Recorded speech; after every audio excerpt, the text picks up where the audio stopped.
તો દેવગઢ બારિયામાં વિકાસ કામમાં થયેલા ગોટાળાનો ચોંકાવનારો મામલો સામે આવ્યો છે। ધાનપુર તાલુકા પંચાયતની ગાંગરડી બેઠકની ભાજપની મહિલા સભ્ય સુરતાબેન હઠીલાને હોદ્દાનો દુરુપયોગ અને છેતરપિંડીના આરોપસર પદ પરથી દૂર કરવામાં આવ્યા છે।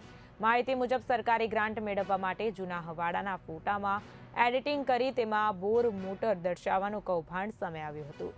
મંડોર ગામે ₹1 લાખના ખર્ચે બોર અને હવાડાનું કામ મંજૂર થયું હતું, પરંતુ હકીકતમાં કોઈ પણ નવું બાંધકામ કર્યા વગર જ બિલ રજૂ કરવામાં આવ્યા હતા। આ મામલે વધુ તપાસ કરતા સામે આવ્યું કે વર્ક ઓર્ડર ઇસ્યુ થાય તે પહેલા જ કામ પૂર્ણ થઈ ગયું હોવાનું બતાવી ખોટા ફોટા સરકારી ફાઇલમાં ચડાવવામાં આવ્યા હતા।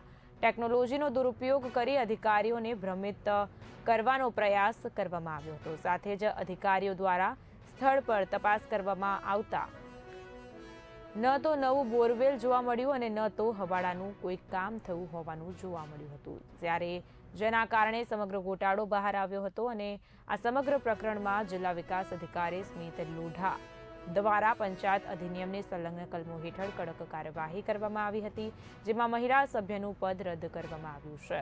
આ ઘટનાએ જિલ્લામાં વિકાસ કામોમાં પારદર્શિતાને લઈને ગંભીર પ્રશ્નો ઊભા કર્યા છે।